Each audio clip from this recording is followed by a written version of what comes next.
the bills of leading bill 2025-24. On this bill, I would like to express my views over here. The Honorable Minister has placed it with some recommendations, some comments on it. While doing so, he spoke about the Asmita of India. I did not understand where the Asmita lies in the bill. Because the bill was a colonial bill, was there in 1925, which was based on the Visby rules. Huggen Visby rules. Those have been changed. Simplification has been done. You yourself have accepted it that you have done a simplification in the bill. The major changes in the bill is replacing the term rules with applicable rules reflecting modern standards. The bill also grants the central government the authority to amend these rules through notification in the official gazette, allowing for a swift updates while maintaining parliamentary oversight. I welcome this bill. It's not that I am opposing the bill, but there are certain lacunae in it. The perspective of the bill, the aim of the bill, the object of the bill.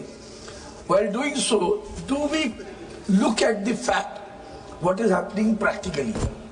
When you say that the substantial aspects of the said act are relevant in the present context, since it is a pre-independence legislation, the language therein requires simplification without changing the substance or spirit of the provision, so as to bring in line with the drafting practices followed in recent Indian statute, and in order to facilitate ease of understanding.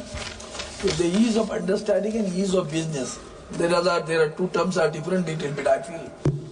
Simplification of the language of the provision of the Act by dividing long sections into sub-clauses in the bill for ease of understanding to the extent possible without changing the substance or spirit of the provision.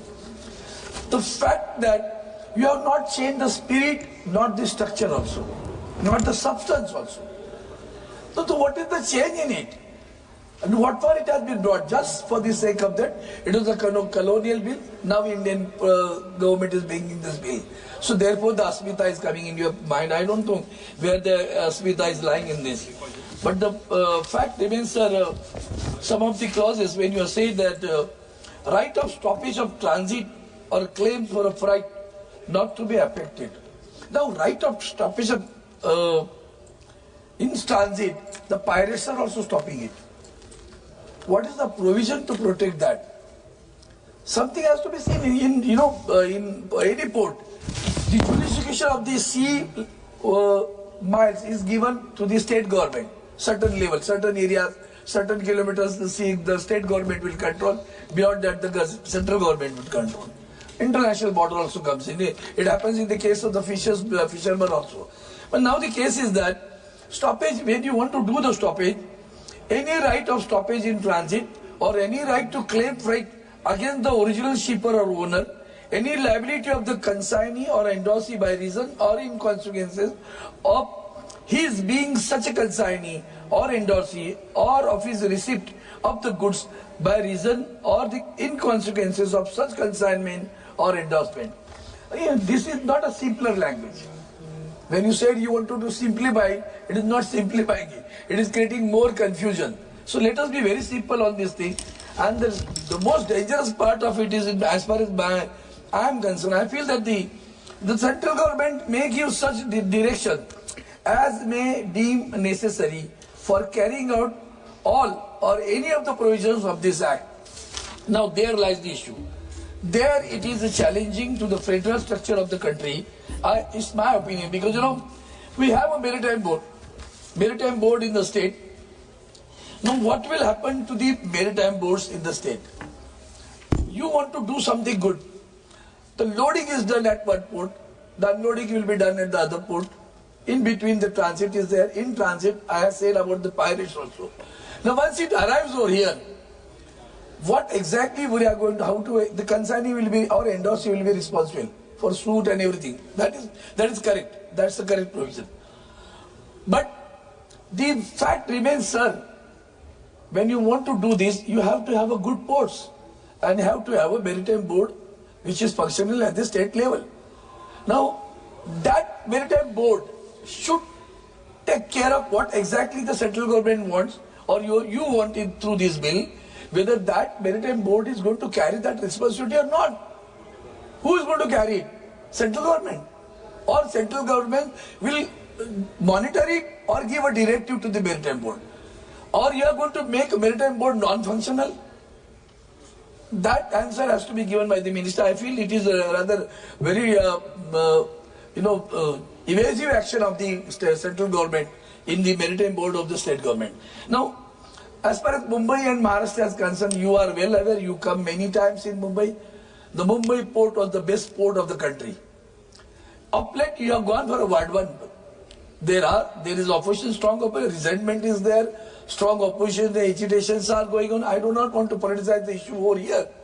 But when you are developing it, you are bringing the sand from the Gujarat to Vadwan Bandar to reclaim the land over there or sea land over there.